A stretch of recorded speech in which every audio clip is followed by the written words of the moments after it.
Hello, everyone. Thank you so much for joining us. This is Immigration and Jobs Talk Show, and I'm Napasa Pradhan, your host. Thank you so much for joining. This is going to be a very interesting webinar, the last for the day.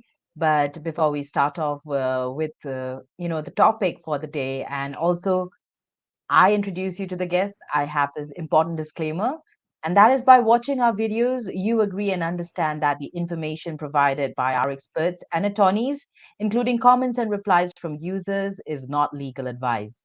Use of information is at your own risk. Once again, friends, thank you so much for joining us. Whether it is a good morning, good afternoon, or a good evening, it's a very warm welcome to all of you. Thank you. And we are streaming live right now on YouTube, LinkedIn, and Facebook.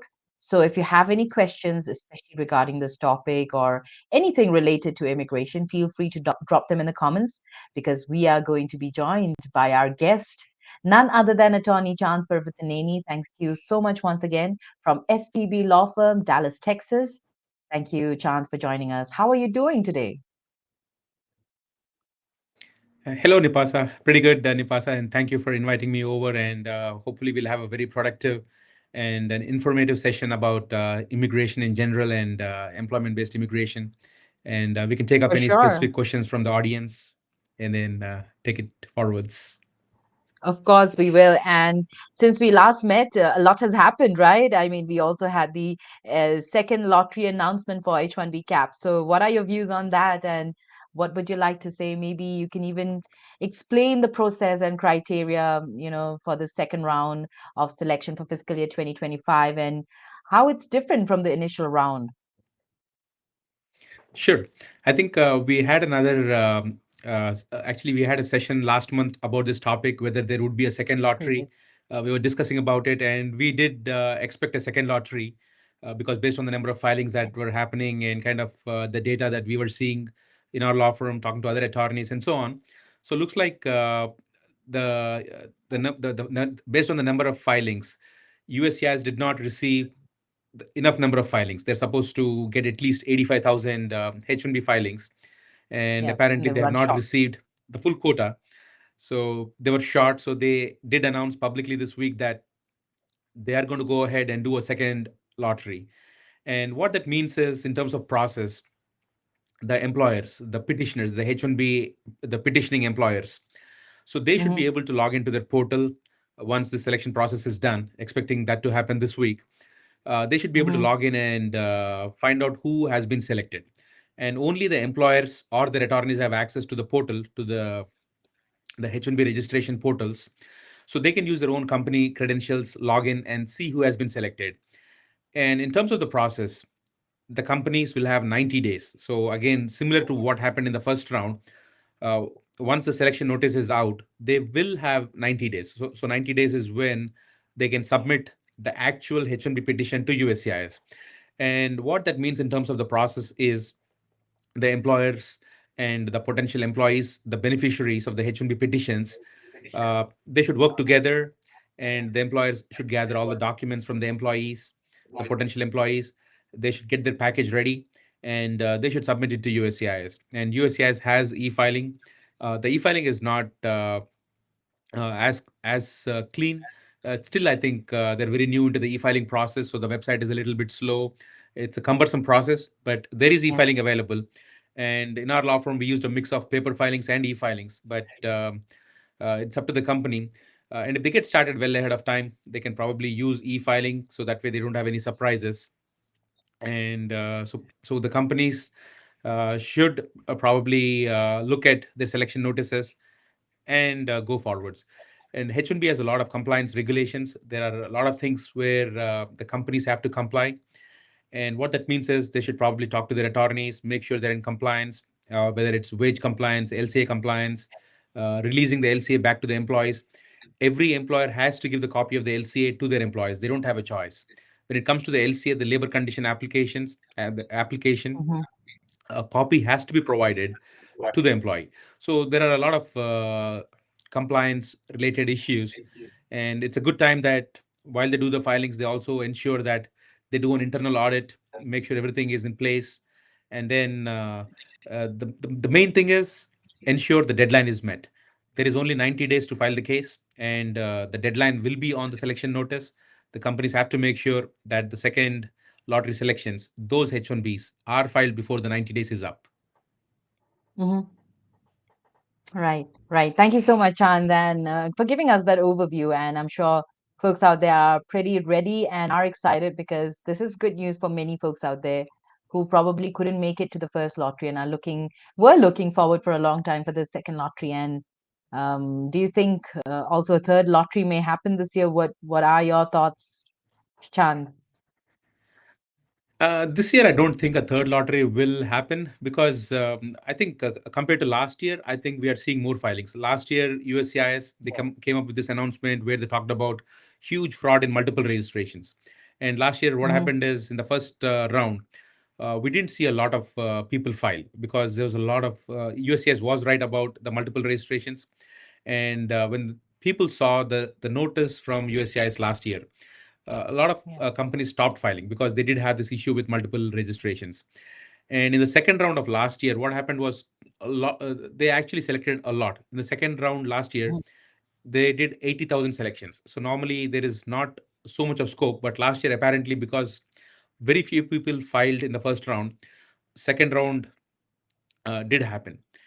And again, the third round, 1 year in the last couple of years, we did have a third round.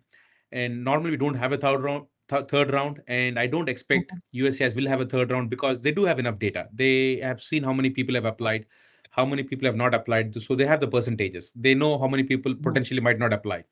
They also know how many cases potentially will get denied. So they will use all these numbers Information. while Mhm. they're doing a second round. So more than likely in the second round they will get their numbers right because they have enough data. And what that Yes. means is a third round is potentially not required. And my guess is there is a very slim chance of a third lottery. A second lottery was kind of expected, but a third lottery I think Mhm. is probably And by it's when can very we difficult. expect I this would second not lottery? say. So the second lottery, the selections I think should show up this week more than likely because if you look at what happened last year and the year before that and the year before that, normally they make an announcement and the next 2 3 days they kind of release all the selection notices. And once the selection Mhm. notices are released, they will have 90 days. And my guess is since earlier this week they made this announcement, we can expect the selections to be completed this week, and 90 days after that I think is the deadline. So more than likely, last year October 30th was the deadline. So this year probably now sometime in November first week would be the deadline, and the actual Mhm. deadline will be a part of the selection notices. Absolutely. And we are all looking forward for it, praying hard and hoping to get lucky. So hold on to your lucky charms, folks, and let's all pray to get luckier, okay? And also, Chand, I mean, we also have the recent political changes. I mean, many things and updates coming up, and also elections knocking Yeah. right under our noses. So, how have the recent political figures like maybe Kamala Harris, Donald Trump influenced, U.S. immigration policies, and what do you think are the key changes or challenges that are highlighted? Maybe like Davis, and should immigrants and employers, you think that they should be aware of? Any thoughts on what's going on around? Yeah. So one thing we know for sure is the president is going to change. It's not going to be Biden anymore. It is either going to be Kamala Harris or it's going to be President Trump. So we know there is a change coming about. And every time normally when we have elections and we have a change in the administration, whoever is the president, they want to do a good justice to their job. And immigration is a big part of every president's job because immigration is such a hot topic in US, and immigration is a hot topic in this current elections.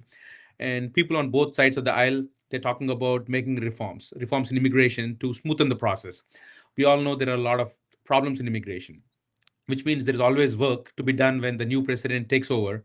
And when we have a new president, the new president always comes up with a new team. So they have a new team, they have new advisors who are taking over the charge and so on. And what that means is changes are definitely possible, and I think they will happen. 2016 to 2020, when President Trump first came into the office, he did a lot Mhm. of changes, and there were a lot of, major changes in the whole H1B process. And again, 2020 to 2024, if you look at how things happened, there were major changes in the immigration process, and especially when it comes to the H-1B part of immigration. There were a lot of changes. There were, and last year there were also a lot of changes proposed. So they had proposed a lot of changes in 2023. They waited for the comment period to end, and they implemented a couple of changes. So earlier this year in 2024, changes like increase in H-1B fee and Hmm. the Yes. complete revamp of how the way the lottery is done, the H-1B registration process. They made a huge change in the way the lottery process is done earlier this year. So And true. they also came out with an announcement and said they have more proposals, things like specialty occupation, changing the entire definition of specialty Yes. occupation, changing what bona fide offer should mean. So they have these rules. The draft was out there. People made comments, and USCIS, DHS, they're already saying that more changes are possible because they released the draft last year and the comment period is done. So definitely changes could happen, and I think my guess is they will definitely make changes on the way specialty occupation is addressed. They will make changes in employer-employee relationship. Previously, before Mhm. 2020, client letters were almost mandatory. Client letters, contracts, and so on. Yes. Last couple of years, because we had some changes with USCIS, they had some memos come out. The way they're looking at client letters and the contracts, it is a little bit different. But going forwards, again, they're going to bring some more changes because I think the goal of every president is to do justice to their job, which means they're looking at all these inefficiencies in the process. They're trying to reform it. And I don't think either president will be against the H-1B program, because if you look at President Donald Trump, his wife, Melanie Trump, she used to be on H-1B a long time back. So he understand. He made a number of comments a number of times saying he respects the contributions of foreigners in the H-1B field. What he wants is he wants a reform. But again, he never said anything about not wanting H-1B people. And same thing with Kamala Harris from the Democratic side. They also do value the H-1B program. So I think H-1B program is not going to go anywhere, but definitely some of the issues that are coming up, probably they will be addressed. And we occasionally see all these news articles about H-1B abuse, where some companies are abusing H-1B. So every time I think there is a new administration, there's a chance to improve the program and make it better. And when all these H-1B abuses are coming into light, and the officials, they see what has happened, they try to reform the process. So people can definitely expect some changes, and some of them could be major. And we have to Sure. wait and watch and see. But 2025, I think definitely people can expect some changes in the immigration process. Yes, absolutely. Change is the only thing that's constant, and we should look out for better changes for us. So let's hope for the best, friends. And yes, look out for updates. Don't forget to subscribe to our channel. Our handle is Immigration and Jobs Talk Show. We keep having discussions like these and updates as well. So look out and don't forget to subscribe, because once we have the dates also for the second lottery, I'm sure we'll be the first to let you know. All right. So quickly, I'll just say hi. Akshay was asking, can we ask questions here? Of course you can. We are here.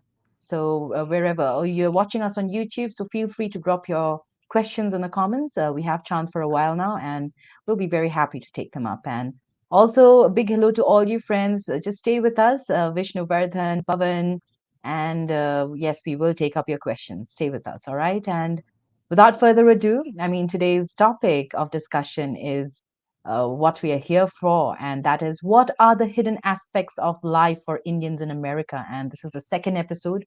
Last week, also, we had a very interesting discussion on this very same topic, and we had a lot of questions taken up as well. So, Chand, are you ready for this? And I hope you are.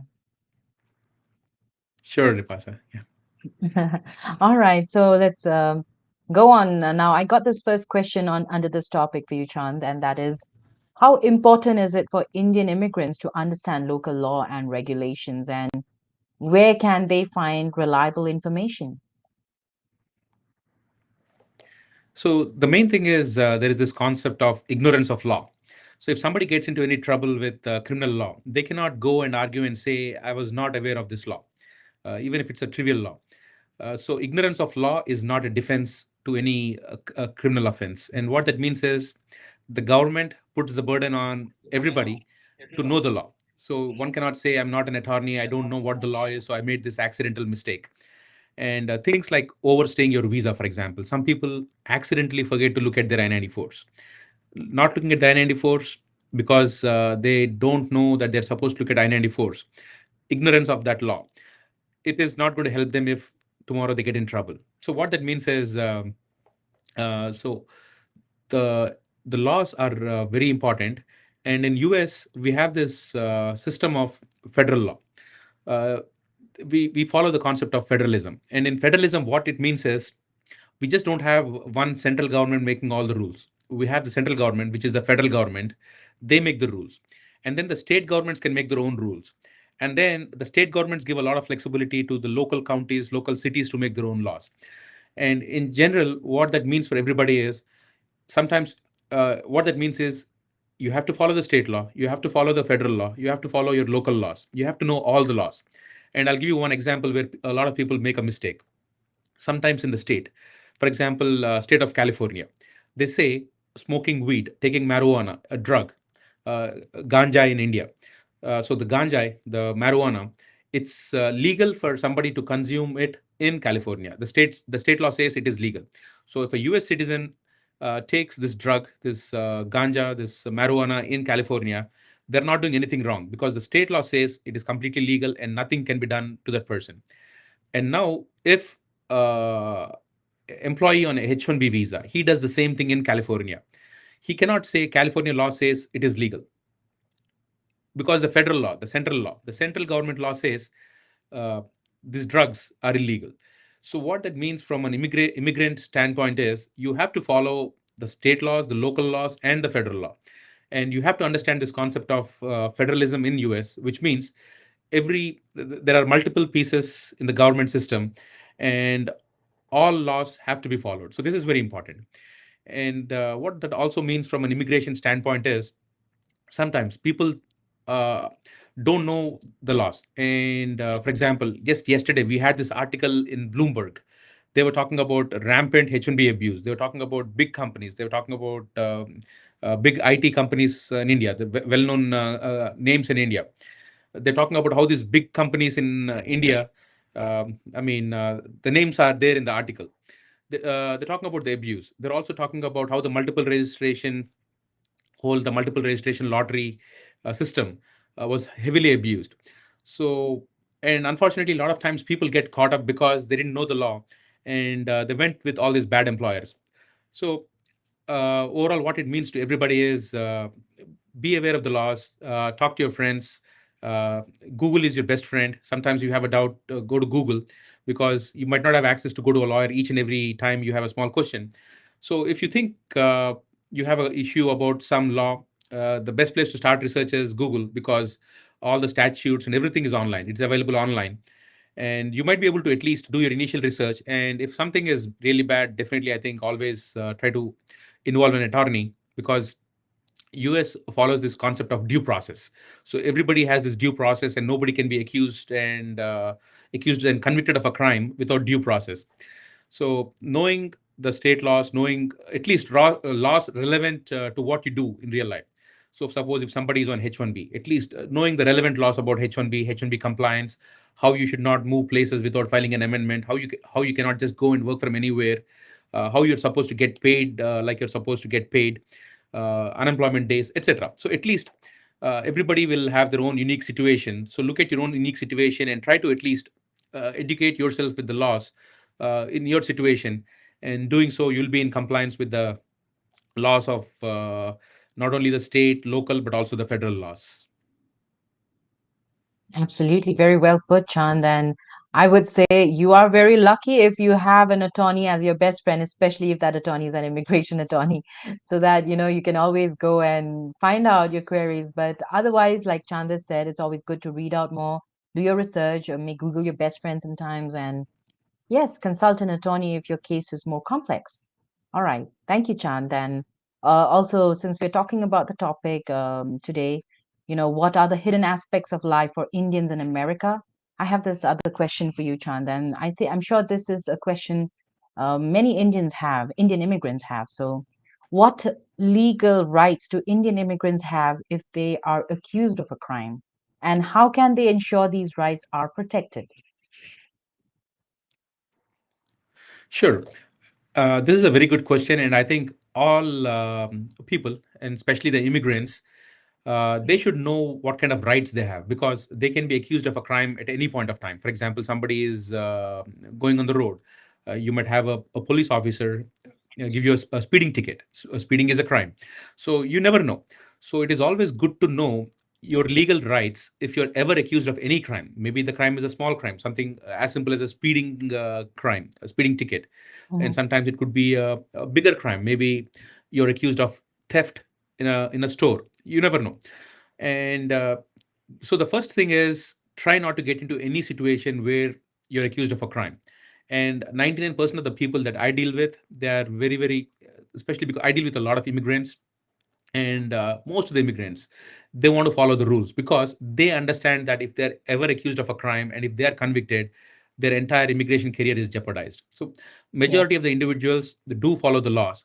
But unfortunately, if somebody is accused of a crime, they are Hmm. entitled to a lot of legal rights if they're ever accused of this crime. And understanding these legal rights is very important for their legal defense. And the first thing I would tell anybody is there is this thing called right to remain silent. So if a police Hmm. officer comes to your house, for example, they accuse you of a crime and they start questioning you, there is this very, very important Fifth Amendment right, which is called right to remain silent. That is a very, very integral part of US Constitution. And that is the Fifth Amendment right to remain silent. So everybody has the right to remain silent if they have been accused of any crime. So they can simply tell the police officer, I do not want to answer. I want to remain silent. And that is their Okay. right. The police officer cannot pressurize them. They cannot do anything if they don't want to answer any questions from the law enforcement without having their attorney present. So that Fifth Amendment, right to remain silent, is a very, very important right. And also there is something called a Miranda right. So, and you see this quite often in the movies. So if a police officer wants to arrest anybody, the first thing the police officer has to do is there is something called Miranda rights. So the law enforcement officer, the police officer, they will inform the accused person, that they have a right to remain silent. But if they talk anything, if they speak out anything, they can use that against them in the court. So basically, they are telling them, yes, you do have the right to remain silent, but if not, you go Yes. and talk something and you make some statements, they can use that in the court. So that is why the right to remain silent is very, very important. If anybody Yes. is accused of any crime by the police officers or you get arrested, do not talk. Just tell them that you need an attorney and you will talk only after you have an attorney. And no police officer will pressurize you and say, no, you have to talk. So, very important. Hmm. Be aware of the right to remain silent. And the next biggest right that US Constitution gives, provides to everybody, is the right to an attorney. So, so this is again a part of the Sixth Amendment in U.S. Constitution. So immigrants also do have a right to legal representation if they're accused of a crime. And if somebody Hmm. is accused of a crime and you don't have the money to afford an attorney, you don't have to Yes. worry. The court will provide you one. There is something called a public defender. So the court will provide you a public defender, an attorney, if you are not able to pay the money and you are accused of some crime and you are thrown in jail. So always understand that even if you don't have the money, an attorney will be provided to you if you are accused of a crime. And so that it is very important to understand that you do have a right to an attorney, and you could also get an attorney if you don't have the money to pay for your legal defense. And then a very important part of this whole criminal process is a right to a fair trial. So in US, the police cannot just accuse you of something. The prosecution cannot just accuse you of something. They actually have Hmm. to prove it in the court. And we have this very important thing called a jury trial. This is a little different from what we have in India. In India, we don't have the jury process. In US, we have this jury process. So jury is nothing but it's just common people. So basically, it's common people who are out here in the city who can be called for a jury duty. So these people go and participate in this trial. So this right to be Hmm. tried by an impartial jury. So jury means common people, not lawyers, not any government employees or From anything. It's different common walks of people. life, they can So this belong to right to a any. jury trial, yeah, yeah, it's random. I mean, I got called for jury Okay. duty in the past. My wife got called for a jury Okay. duty in the past, and anybody can be called. Any US citizen can be called for a jury duty. And the good thing is, because these are people, just common people from the public, so they are expected to be impartial part of this whole legal process. So this right to a jury trial, this is a very very important part of the US criminal justice system, and it really Mm-hmm. helps because the jury, I mean, it is an important right. I mean, you cannot just say that you'll not be given jury trial. Everybody has a right to a public trial. It's a public process in front of the jury. So that is very very important. And again, once for example, unfortunately somebody got involved in a huge crime, they got arrested, and the legal process starts. uh, so again, you'll have an attorney, but the right to confront witnesses and the right to getting a bail, because everybody who is accused of a crime is entitled to bail. So somebody cannot Mm-hmm. just be thrown in jail because they're accused of a crime and say no, you have to stay in jail. There is something called bail. So bail in US system, it's a very important thing, and people will be eligible unless, because if somebody is arrested, all they're saying is you have been accused of a crime, you're not convicted. Until the courts actually convict you, nobody has done anything wrong. So the conviction is very important. And if somebody is not convicted, the courts will give them bail, and it will be a reasonable bail based on somebody's circumstances. So getting bail is a very important part. So even if somebody is arrested and accused of some crime, they have a right to getting a bail hearing, and they should be able to get a bail. And the right to a due process. So this entire criminal process, this whole due process, the courts have to follow a process, the defense lawyers have to follow a process, the prosecution has to follow a process. And so what this means is, it is not really easy to convict somebody who has not done anything wrong, and there are very very important checks and balances out there in the system. So the legal system is very good, which is why US is a very very successful democracy, because and the beauty of this whole criminal justice system is we have a democracy out here in US, and this democracy is what drives the criminal justice system. And in general, it is rare for somebody who is innocent to get convicted, because there are so many checks and balances in play out here. And people should understand their legal rights and this due process if they're ever accused of any of the crimes. So true. Very well put, Chand. And thank you so much, really, for highlighting all these importance of the Fifth, the Sixth Amendment, the jury trial, the bail, and you've made things so much clearer. And I'm sure folks out there, this was very helpful to you. And if you feel this resonates and if this answers your question, if you're looking for this, please let us know also that it's been good. Thank you so much. And also, like the Miranda rights, thank you so much, Chand. Yes, and absolutely. We have questions. Akshay earlier was asking if we could ask, and I think we should quickly take one so that folks out there know that Correct. we are here for you. And yes, we are here to take up your questions. Akshay is asking, when do you think priority dates 2017, 2018 will be current for EB2? So And right we now, I have a think we'll have question. to do this forecasting and prediction based on the existing rules, and the Mhm. existing rules for employment-based immigration are extremely, extremely bad. And I'll tell you the reason for that.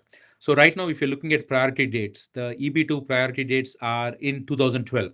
So anybody who has a priority date in 2012 from India, especially, they are eligible for getting a green card right now. So for India, the priority dates are very, very bad, and the reason for that is we have this 7% quota. So we have 40,000 green cards available under EB2 category every year. Unfortunately, the 40,000 cannot be given to Indians. Only Mhm. 7% can be given to Indians. So 7% of 40,000 is 2,800. And the 2,800, that is when you include the person who's working in the country, and then you also have to include your spouse. So if you're looking at 2,800 green cards, because every family, most of the families on an average have an husband and a wife. So we are Mhm. looking at about 14,000, sorry, 1,400 Indian families who are eligible to get a green card under EB2 based on the current rules. So the current rules are very bad, which is why, because of this country quota issue, which is why there is so much of backlog for India and China. So if you're looking at only 2,800 green cards in a year, I don't really think the dates will move from 2012 to the next couple of years that easily. And that is exactly the reason why. If you went 1 year back, if you went back to August of 2023 and you come Mhm. to August of 2024, you will see that the dates have not really moved from 2011 and 2012. They're stuck over there. And the reason they're stuck over there is because we don't have enough numbers. And what that potentially means is I don't really see the dates going to 2017 or 18 anytime in the next couple of years. I would definitely don't anticipate that in the next couple of years unless rules get changed. And if you Mhm. see what happened in 2020 and 2021 and 2022, because of COVID, the family based green cards were not getting used. The consulates were closed, so they were not really using the green cards back in the embassies, in the consulates. Yeah. And because of that issue, they were able to use all those green cards and put it in the employment based category, and they were able to use it for the oversubscribed countries like India and China. But in the last 2 years, 2023 and even this year, because the Yes. consulates are again back to fully functioning, there is no spillage of green cards. So no green cards are coming and spilling over from family based to employment based. And what that means is we know that we have a lot of filings done in 2013. We know we have a lot of 485 filings done and pending for 2014 priority dates because 2014 became current a long time back. So just in Mhm. 2013 and 14, we have so many outstanding 485s. And 2015, 16, 17, 18, they did not even start yet taking the 485s. So Yeah. unfortunately, I don't think there is much scope. But what that potentially means is because we have a new president that will probably take up from 2025 January, once the elections are over in November, uh, we will hope for some immigration reform. And at least both sides of the aisle, both Democrats and Republicans, they have a problem with illegal immigration, but nobody says anything bad about highly qualified people coming into the country. So I think both of the sides, Absolutely. whether it's Republicans or Democrats, I think they'll be inclined towards EB2 and these kind of categories because these are Mhm. very highly specialized people bringing unique skills to US. So I think all Mhm. we can do at this point of time is hope for some kind of an immigration reform where they will do something about this backlogs for India or China, or do something about these country quotas, or do something to reform the system and maybe recapture all the unused visas from the past. If they recapture all these Yeah. unused visas from the past and do something, maybe the dates will go ahead. But at least looking at where rules are currently, I don't have a very good picture for 2017 and 18 priority dates, at least in the next couple of years. Thank you. Thank you, Chand, for making that so clear. And Akshay, I hope you got your answer, but I know you have another question. Let's take that up as well. Also, do Indian people really depend on their US citizen child who turns 21 to file for their green card? So a lot of people who are stuck in this GC backlog because Yeah. they are here in this country for a long time. I mean, 10, 15 years sometimes. They have a child here. They're waiting for their green card to become current, say in EB2 or EB3 category. And so for those people, what I tell them is if you have a child in US, and if you're filing for a green card right now in employment based category, it is definitely going to take more than 21 years. But the day your child, because he's born in US, he or she is born in US, the day they become Yeah. 21, they can immediately sponsor for the green card and get green card for you immediately.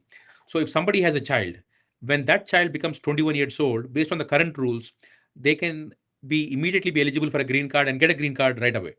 So somebody who has a child from US, that child, when the child turns 21, will be able to sponsor you for a green card. And that category is a lot faster than the current EB2 or EB3 category.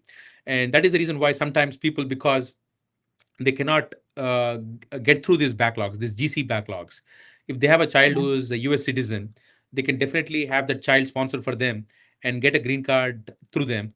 The only rule through immigration is 18 years is not the adult age for immigration, it is 21 years old. So when the 21. child turns 21 years old, that is the day he is considered as an adult as per immigration rules. And that is the day when they can sponsor. Not when they're 18, but they have to be 21 to sponsor for their Mhm. parents' green card. Right. And what about the news of, I mean, these children getting deported because they don't have any green cards? What do you think they can best do at this moment? Because everybody seems so worried. Yeah, so there is this other issue where somebody is in US and their child is not born in US. So when the child is not born in US, they're not US citizens, and if the parents don't get their green cards quickly, the child until 21 they can stay in in the country as H4. So because 21 years is the age when somebody becomes an adult as per immigration, so up to 21 the child also is good to stay in the country as a dependent of the parents. And a lot of times what happens is these children come to US when they're very young. And previously what used to happen is parents used to get a green card at least in 5 to 10 years. It was easy. Mhm. And in the recent past, the green cards, the backlog is very high. I mean, right now, expectation is it could be anywhere between 25 to 100 years to get a green card if somebody gets into EB3 or EB2 category at this point of time. Mhm. So, the unfortunate problem is these kids are getting aged out. So, when the parent does not get the green card, the child turns 21, the child cannot stay as a dependent of parents. So, the child, because the child has aged out, they have to go out of the country, and that is causing a lot of anxiety to a lot of parents. And Yes. some parents are already in that situation because we have done a lot of such cases where the child does not have a choice, so the child is converting his status to either an F1, or in some cases they're going out of the country. So Yes. the child in US, if the child does not get a green card before 21, they have to figure out another way of changing their status to another legal status, or if not they have to depart the country. And the other options are, some people are trying for EB1 if they're eligible, some people are trying for EB5 if again they're eligible and they have the funds. EB5 is basically the green card where you pay approximately $1 million and you Mhm. generate employment, at least 10 employees, you can get a green card. So there is a way where you can invest money in US and get a green card. So we are also seeing a lot of people explore for EB5 green card Yes. option, especially when they have this unique situation where their child is aging out, the child is crossing 21 and the child does not have a green card. So they have to figure out a way to either get into another legal status, or figure out ways to depart. At least the child has to depart and leave the country, because otherwise it will be an overstay. Even if it is just temporarily. Yeah. Thank you, Chan, so much. And that was very heavy. I'm sure folks out there are worried, but I hope you figure out, there'll always be a way out, and it's always best to consult an attorney. They'll guide you in the best possible way. And yes, we have a lot of questions, but I think we should go for a quick break. And Chand, 1 hour is actually not enough, what I see now. But yes, folks out there, if you want to contact Attorney Chand Parvathaneni directly, why not call him in this number, 817-523-8247. You can even email him, law@spblawfirm.com, or better even just go check out his website. That's where you'll get more details about SPB Law Firm and also Attorney Chand Parvathaneni. And the website is spblawfirm.com. Thank you so much. And folks, don't go anywhere, because we are going to speak more about what are the hidden aspects of life for Indians in America. But after this short break on Immigration and Jobs Talk Show with Attorney Chand Parvathaneni, it's me, Napasa Pradhan.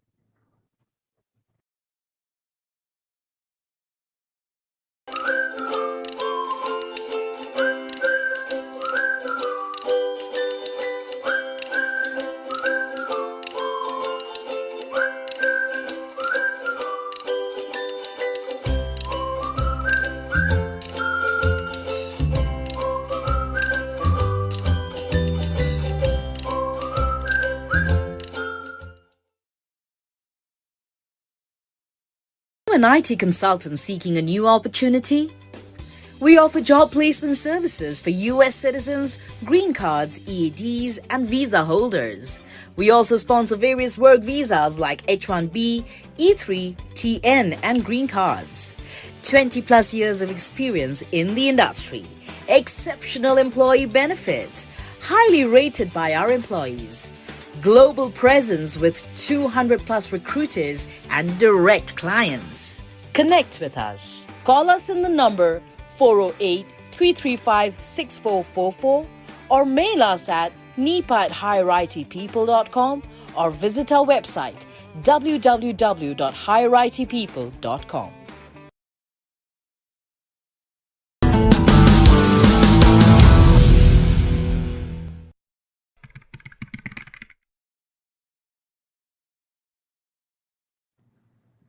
Hello, everyone, and welcome back to Immigration and Jobs Talk Show. This is the second half of the webinar we're having right now with none other than our guest currently, none other than Attorney Chand Parvataneni, joining us all the way from Dallas, Texas.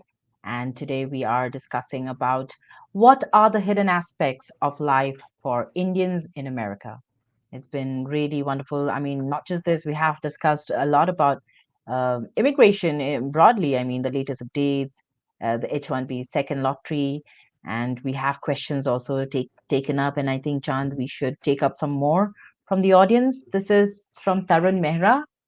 Hi, what is expected date of second lottery date? We already discussed this, but Chand, you can quickly say it again. Sure. And normally, what happens is USCIS will announce that there is a second selection process, and immediately within a day or two, they will start releasing all the selection notices. So, based on our previous experiences in the past years, I expect to see it anytime today, tomorrow, more than likely by end of this week. I think I expect to see the selection notices start or get completed. So, definitely, I think it will be this week. And Sure. you And just have to keep in he's touch also with your asking. employer, because your employer has access to the portal and they will see it in the portal. So just check with your employer, and they should see the updates pretty soon. Thank you, Chand. And he's also asking, what about the chances of who missed it in the first round? Sure. Last year we had about 80,000 selections. So we had a large number of people get selected even in the second round last year. This year, I suspect the number will not be that high, and we don't have the statistics yet. But I don't really think the number will be that large like last year, because this year I think there were more filings than last year. Until if you look at the first round of selections, but again, I think at least what USCIS also confirmed is in the master's quota, they did get enough filings, which means all the 20,000 people in master's quota, at least their filings are all complete. So definitely, it is not going to be a major number. It'll be a lot Mhm. lesser than last year for sure. So last year was huge. I mean, 77,000 was what they selected in the second round last year, and I think it was one of those extraordinary situations. This year, it will not definitely be as large as last year. That I think I know for sure. Exact numbers, I think we'll have to wait and watch for USCIS to release the numbers. Yes, and Tarun, don't forget to subscribe to our channel because we'll be the first to update you. All right, now quickly, let's take up Vishnu's questions. He has a lot of questions. We'll take one by one. Vishnu, I hope you're here. Hello, Chand. I have the questions for DS-160. While filing work experience, I can maximum only three companies to enter. What if I had four? Let me read So more about his situation. He's saying, I worked for XYZ company in New York and for the same XYZ company in Pune, India, by internal transfer. So, my question, do I have to break down the XYZ company separately, specifying my work dates and salary?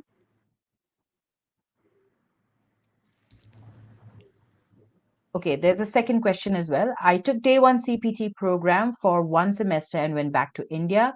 Should I mention that in DS 160 because I did not graduate from the program? And the third question is, other than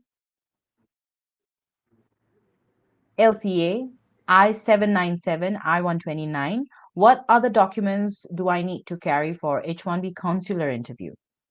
And which embassy do you suggest, Chennai or Hyderabad, for H-1B? Okay. sure. Um, so I think I see that you have participated in CPT. So what that means is you probably had F1 visa in the past. And if you have a visa in the past, normally you should qualify for a Dropbox. You might not even have an interview. So once you finish filling your DS-160, more than likely you will get the Dropbox. So if you get the Dropbox, take the Dropbox, because Dropbox is a lot easier. You have the interview waiver. So you might not even have a counselor interview in your case, because looks like you have been in US in the past and you clearly had US visa in the past. So one thing is you might not even require a counselor interview. And next, coming to your DS-160 questions. So DS-160, fill in your job details as much as it would fit, because you don't have the additional information screen. So start off with your most current job and keep going backwards until whatever it fits. I think you should put it in DS-160. And normally, in terms of companies, if you worked in, say, for example, a company in India and that same company sent you to US, normally if look at your pay statements, look at your offer letter. If you got the pay statements and offer letter and everything from the same company, you don't really have to break it up. But there are some companies, like for example, IBM. In IBM, they call that company IBM India Private Limited. And when you come to US, the company name changes. So it's actually a different entity altogether. So if your employer is a different entity, even if it's an affiliate, if it's a different entity altogether and you worked under a different role, I would say break it down. But if it's the same entity where in the same company you were deputed back to US, then technically it's the same job. So you can put it in the same one section as one employer, but and you can go ahead. And regarding your education, you should put any places you have attended. I think you should put it because if the consular officer has an issue, you can always explain that you did go for one semester and you stopped the program, and that should not be a problem as long as I think looks like you have an approval. And if you have an approval, it means that USCIS at the time of approving your H1B, they did look at your status and they approved your case. So technically, since your H1B is good, I would, I mean, disclose all your educational part, and it should not be a problem. I mean, the fact that you have taken a CPT in the past should not cause you any problem at the consulate. But for some reason, if you don't get Dropbox, you do get called for an interview. I think definitely the first thing you should carry is the copy of the LCA. You should know where exactly you're working, how much you're making. And if you already started working and this company is already paying you, I would take all the pay statements, also any evidences of your work. And sometimes what that means is maybe print out copies of your emails where you are doing work and all those things. Take a latest employment verification letter, a letter from your employer saying that you still have the job. So the companies will typically give you that. Okay, and then I think as you already mentioned, you're taking a copy of your 129 and your support letter, the letter with your job duties and everything. So basically take the entire scan copy of what was sent, submitted to USCIS, and on top of it, additionally, what I would suggest is take a recent employment verification letter and any documents that explain your project. And if you have a client, maybe a client letter. It's not mandatory, but it's definitely highly advisable. Maybe a simple document from your company explaining the project assignment and what your project is. And if you carry it, I think you should be fine. Okay, so I think I mean, it should be. I mean, since you have a H1B approval, and since looks like you have been in US in the past, my guess is you should have a straightforward process. And what we're seeing is even if people are getting 221Gs nowadays, what happens is once there is a 221G, very quickly the companies, their employers are getting contacted, and once their employers provide all the information back to the consulate, the 221Gs for most part are getting cleared pretty quickly. And then when it comes to the consulate, Hyderabad or Chennai, at both the locations, you will see the same US officials. They follow the same rules. So I think it's kind of a factor where some people think one consulate is easy, but to me, it's the same officer that I mean, same kind of officer where they are undergoing the same kind of training, and they adhere to the same set of rules. And we see 221Gs in Hyderabad, we see 221Gs in Chennai. We see cases getting approved easily in Chennai and also in Hyderabad. So to me, I think it is more of a preference. But if you ask me, when you look at the large numbers, is one consulate better than another consulate? I don't when you look at the large data, in terms of the percentage of approvals, there is not really much difference between Hyderabad or Chennai. It is the same officers who are required to adhere to the same set of legal standards. So it's more about you having proper documents, as in your employer documents, you having a legitimate job. Because even if somebody gets a 221G, in the end, they are clearing out 221Gs once they verify all the information.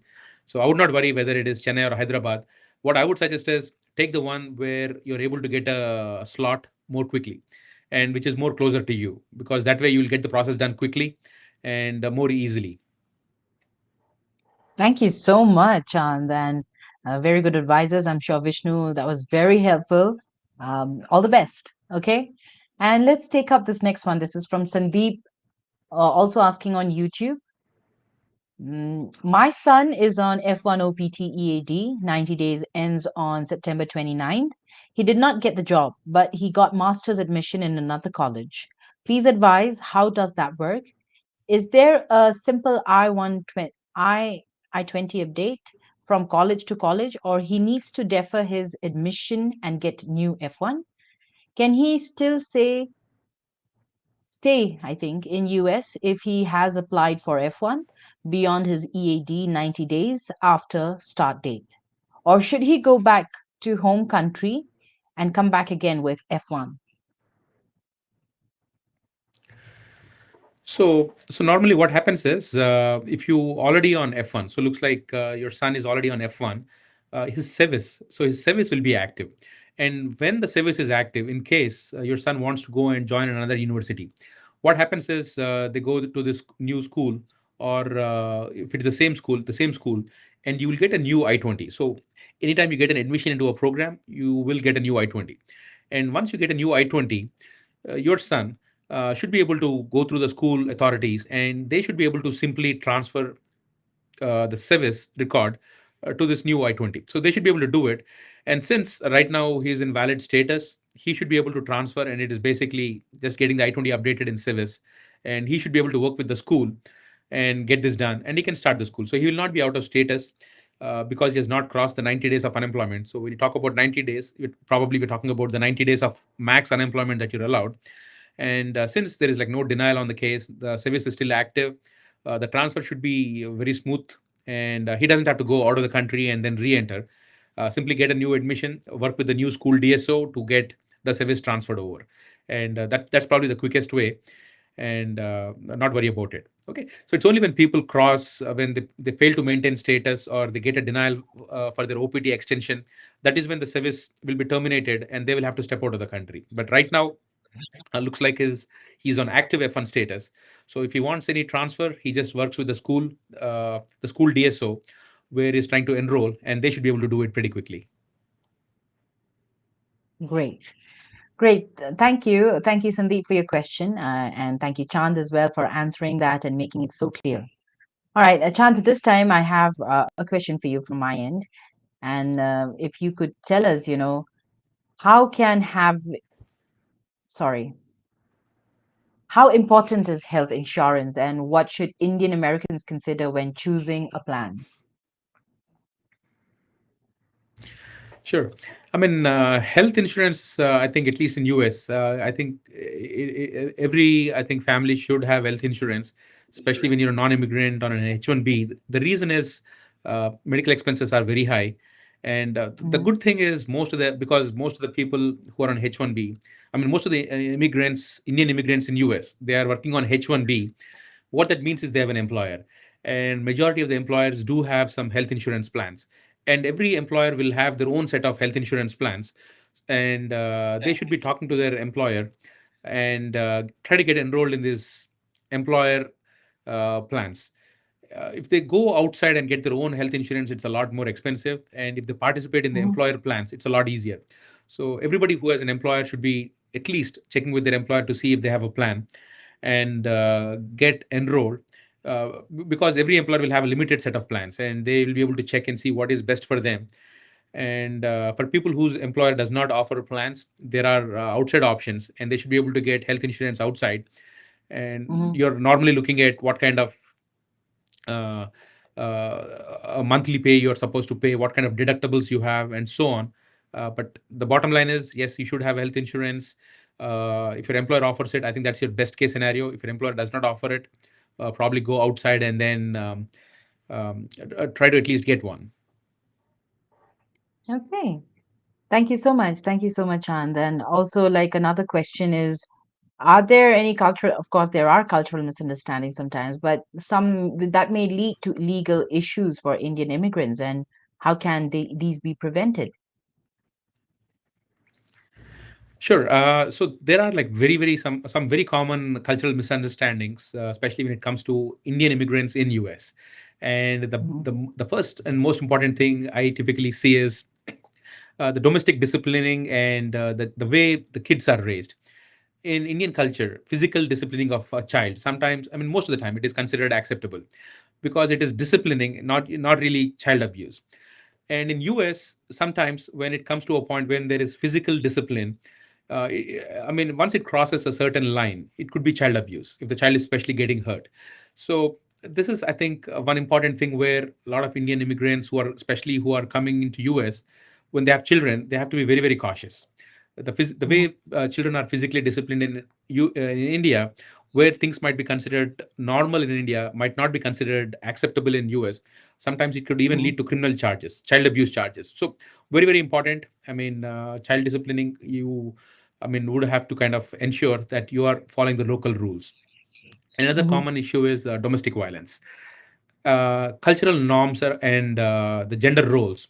Sometimes we have little bit of variations, the way things are in India and things are in US. Majority of the Indian immigrants who are coming to US, they are highly educated. So again, when you're looking at this section of people, they understand domestic violence, they understand gender equality, and not, I mean, doing anything that would constitute as domestic violence. However, because there are cultural differences, what might be construed as okay in India is not construed okay.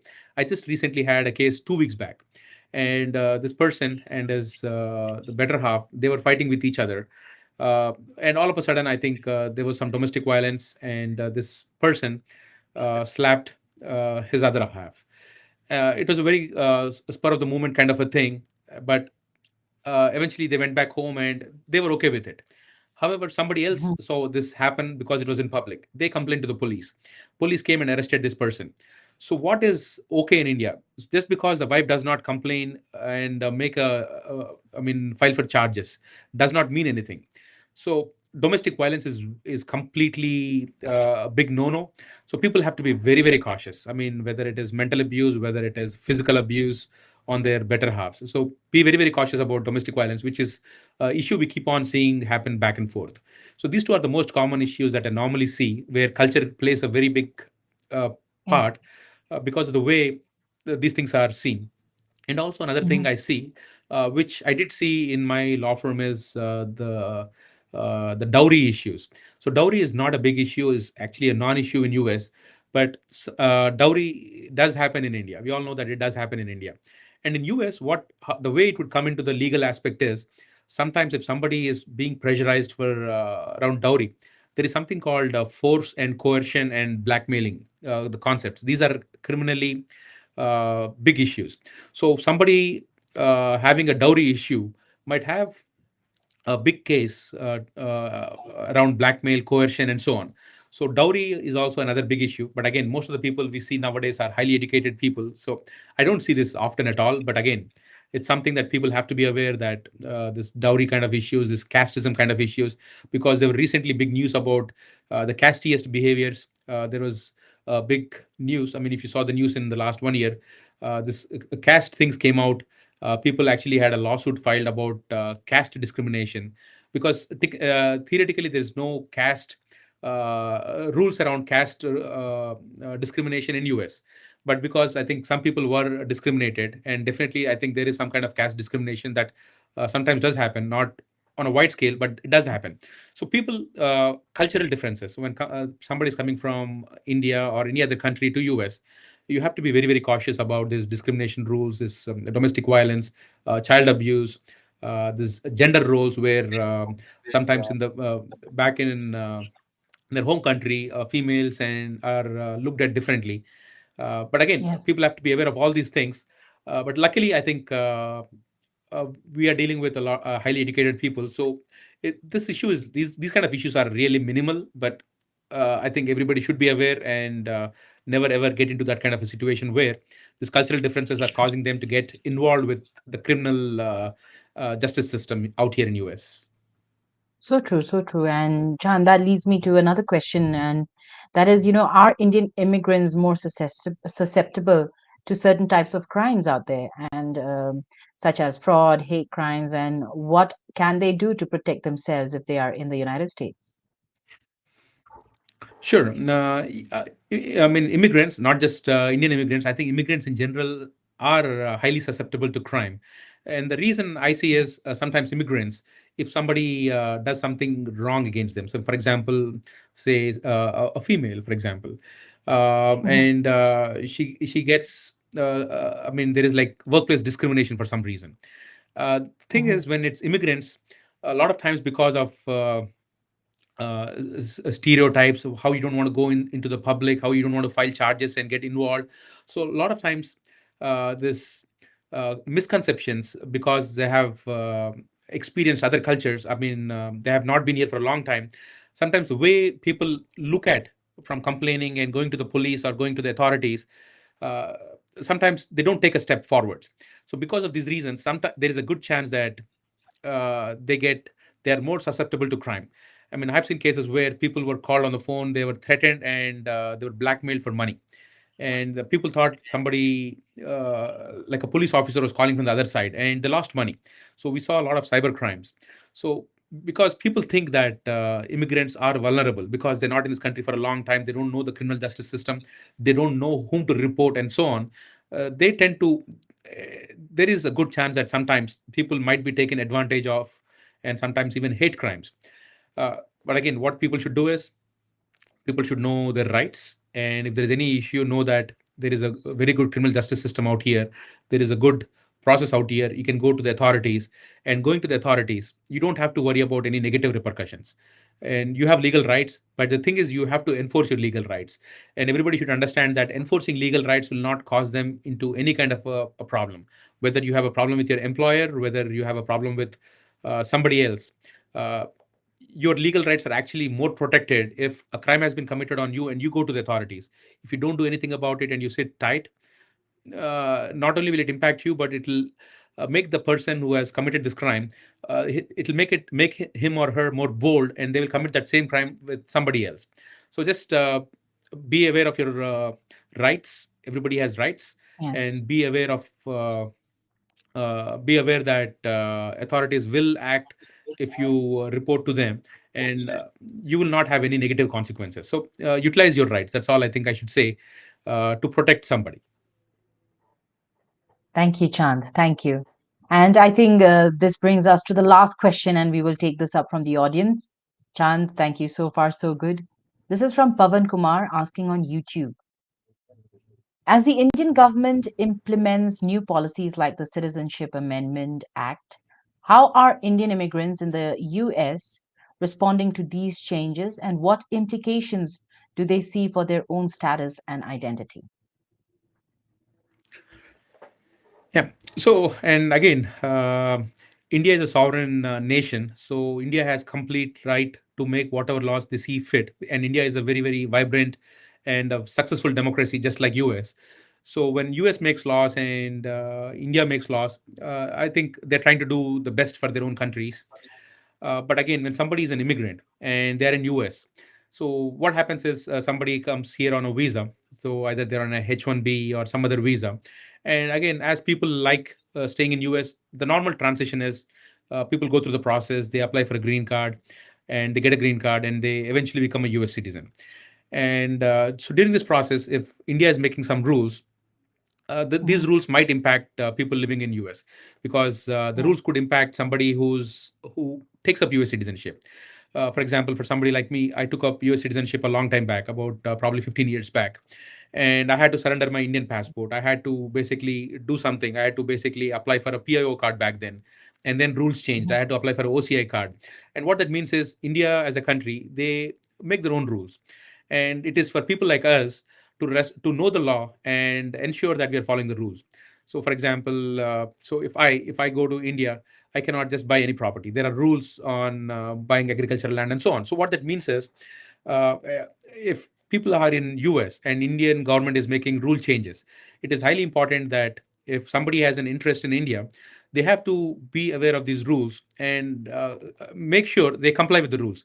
Because if they're going to India and they have some properties in India, they have to 100% also comply with the Indian law if they're doing any business or anything in India. So what that means is, as rules keep changing, the best way is keep yourself educated with the rule changes, because rule changes are dynamic. They keep on happening.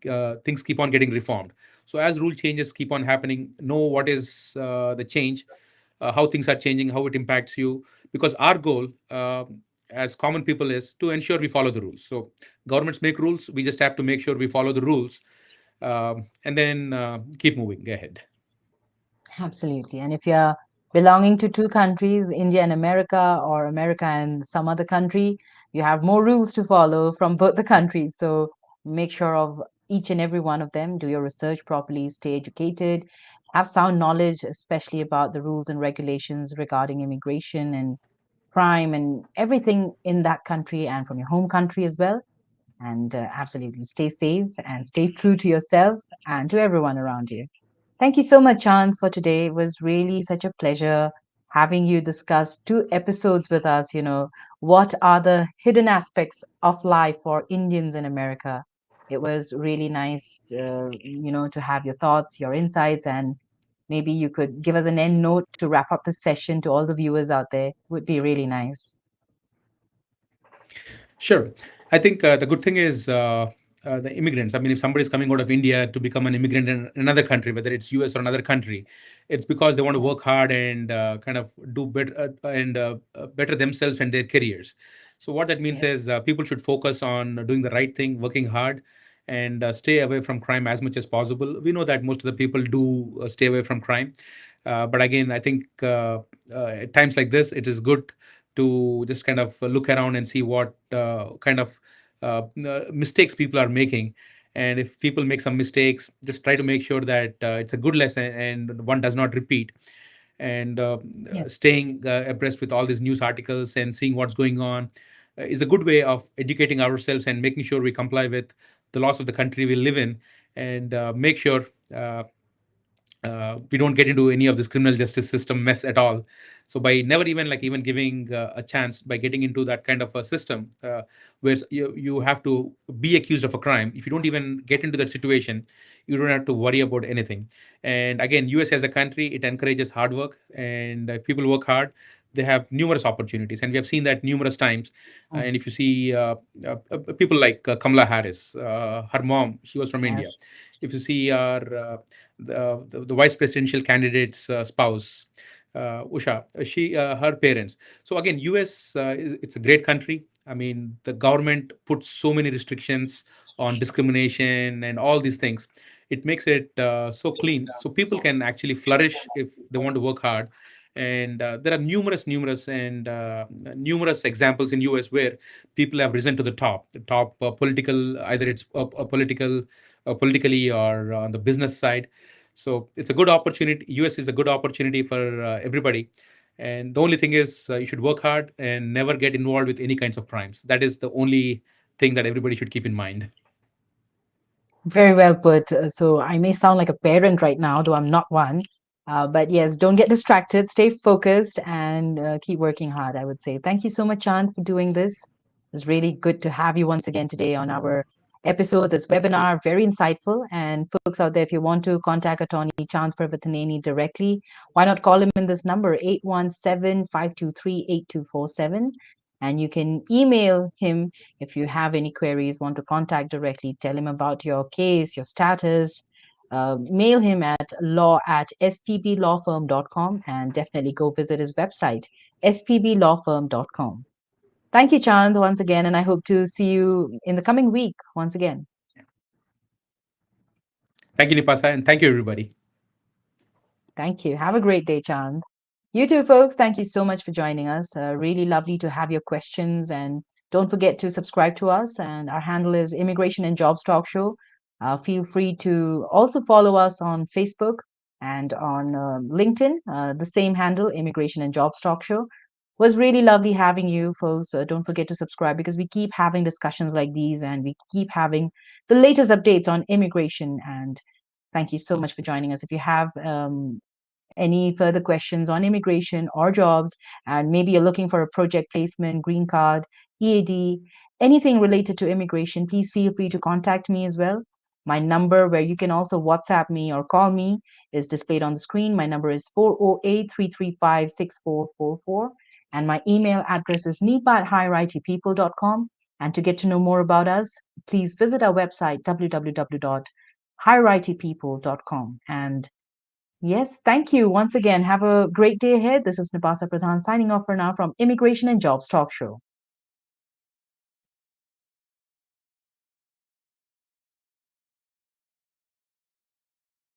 Consultant seeking a new opportunity? We offer job placement services for US citizens, green cards, EADs, and visa holders. We also sponsor various work visas like H1B, E3, TN, and green cards. 20 plus years of experience in the industry. Exceptional employee benefits. Highly rated by our employees. Global presence with 200 plus recruiters and direct clients. Connect with us. Call us in the number 408-335-6444 or mail us at nipa@higheritpeople.com or visit our website